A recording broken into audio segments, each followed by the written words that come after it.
What's going on, guys? I'm the Tactical Trainer, and today we're going to be talking about my predictions for the Scarlet and Violet Era Pokemon TCG.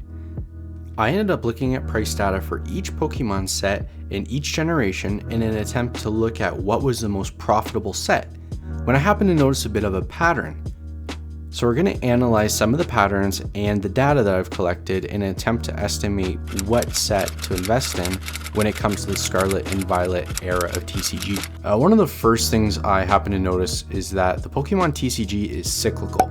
So what I mean by that is that if you look at the franchise as a whole, you're going to be getting around 11 to 12 normal sets of cards per generation and between 2 to 3 special sets per generation.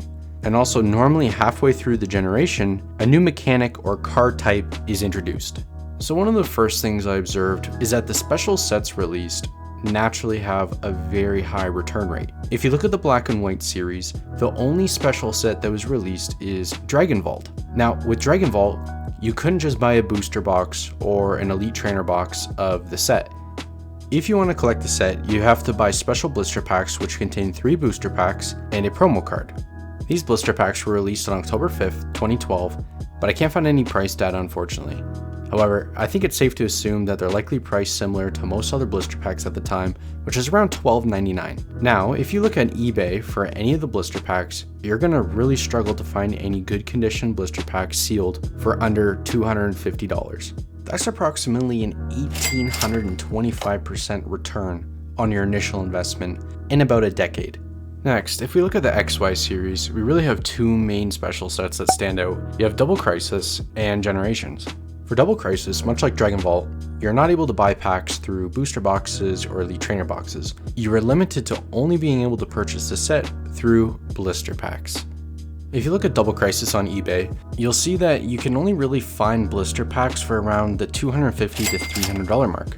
So basically you're looking at the same returns as you were with Dragon Vault. Now the Generation set is much the same, but it introduces the first time that you could get a special set through other means other than blister packs. This set was introduced to celebrate the 20th anniversary of Pokemon, and you can get this set in an Elite Trainer box. To go along with the Elite Trainer box, there was also other products like blisters, special box sets with promos, and a monthly release with different mythical Pokemon. Again, this set is a good example of investing in a specialty set, where we see Elite Trainer boxes retail for around $60, and as of right now, checking eBay sold listings, they sell from anywhere around $500 to around $600, which is approximately 1,000% return. So by now, I think everybody kind of gets what I'm trying to illustrate.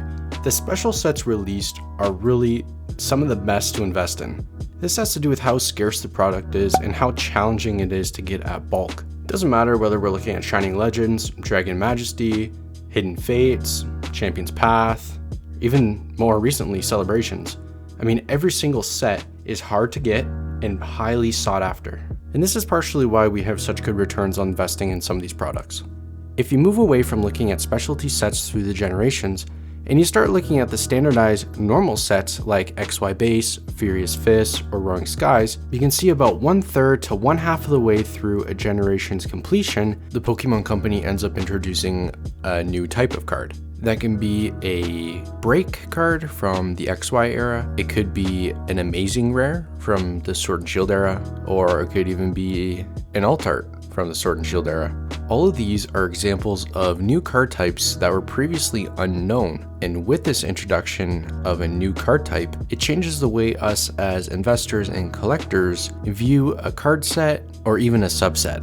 One of the first examples of this that I found were the shiny secret rares first introduced in the Black and White series. The first textured shiny secret rare was featured in the first base set box of Black and White, but we can see 4 sets later in Next Destinies, there's 4 secret rares compared to the one in the base set. If we look at Emerging Powers, which is the second set in Black and White, there's actually 0 secret rare cards.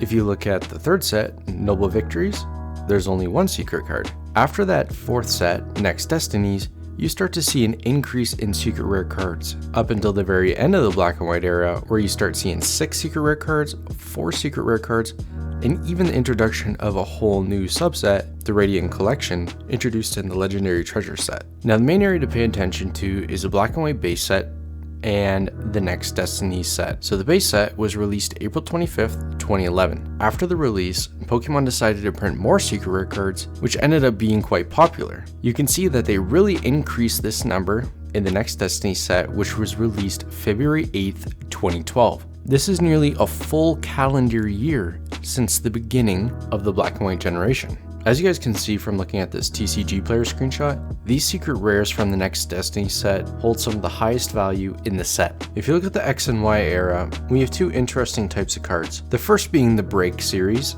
and the second being the Gold Border secret rares. Today, we're going to look at the Gold Border secret rares because they're the unique card type that really changed how collectors viewed secret rare cards. Also, these are arguably the first alt arts that we've ever seen. I personally consider them alt arts because we already had normal EX versions of each Pokemon. These secret rares are just fancier versions of the normal EXs. Now, when you look at the totality of the XY series card set, the base set was released on February 5th, 2014, with 146 total cards and no secret rares. The next set, Flashfire, did introduce secret rares, but they're not the full arts or the alt arts. They're simply a normal EX card with a gold border. Same thing with the next set, Furious Fist, you just have your Heracross with the gold border. Where we first get introduced to these gold bordered alt arts is the Breakthrough set. Breakthrough was released November 4th, 2015, over a year and a half since the XY base set. With the set's release, we see the introduction of these gold border full art alt arts. From there, they're featured on Breakthrough, Breakpoint, Fates Collide, and Steam Siege.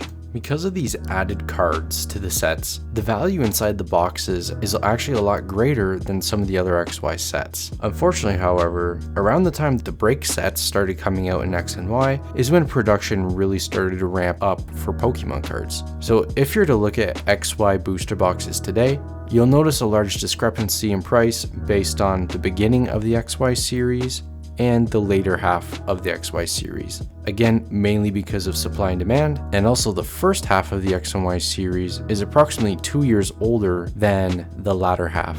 Regardless, right now, I think from the Breakthrough sets up is an excellent entry point into the XY series if you want to see some fast returns in the next 2 years. Now, if we move on to the Sun and Moon series, quite similarly, you can look at the very beginning of the expansion, and the base set was released on February 3rd, 2017. I think I speak for a lot of collectors when I say when this set was first released, most of us were pretty overwhelmed, especially coming from the XY series when there wasn't nearly as many cards as there were in that first Sun and Moon base set. And this is really what kind of set the tone for modern collecting. If you compare that first set to the first Team Up set, which was released February 1st, 2019, nearly exactly 2 years to the day, they're really quite a different set. Team Up is the first time that we're introduced to 2-character Pokemon cards in the series. From Team Up, we have Unbroken Bonds, Unified Minds, and Cosmic Eclipse. All 4 of these sets are highly sought after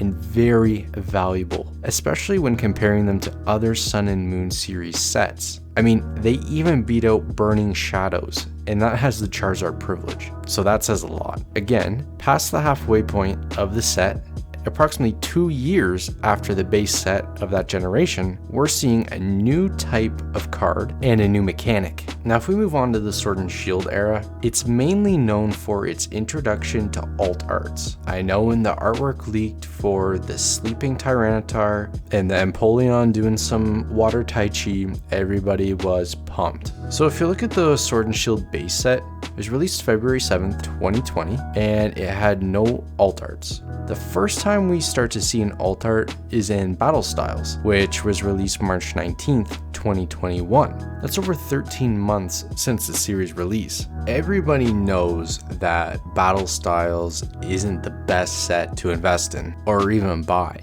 But if you compare it to sets like Vivid Voltage, which is absolute trash. You can only make any money if you happen to pull the Rainbow Pikachu. Even Darkness Ablaze, I mean, you're not going to make anything unless you pull the Charizard VMAX. Don't even get me started with Rebel Clash. And Sword and Shield just has that base set factor about it. After Battle Styles is where we start seeing sets like Chilling Reign, Evolving Skies, certainly, Fusion Strike, Brilliant Stars, Astral Radiance, Lost Origins, and Silver Tempest really shine.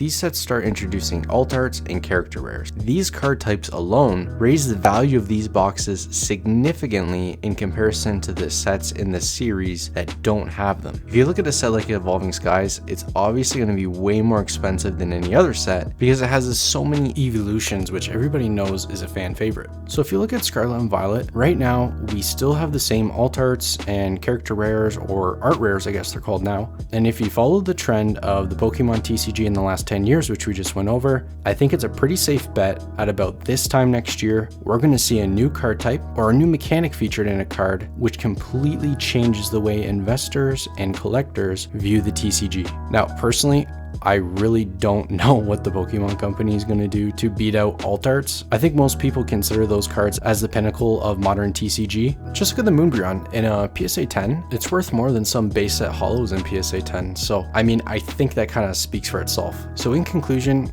my hypothesis is that in a year from now, we're going to see a new set featuring a new card type or mechanic that's going to mark a new era of a great set to invest in. Now, that's not to say that the base set of Scarlet and Violet is a poor set to invest in, or that even Palladia Evolved is going to be a bad set to invest in. It's just that you're likely to see a better set to come along in a year from now.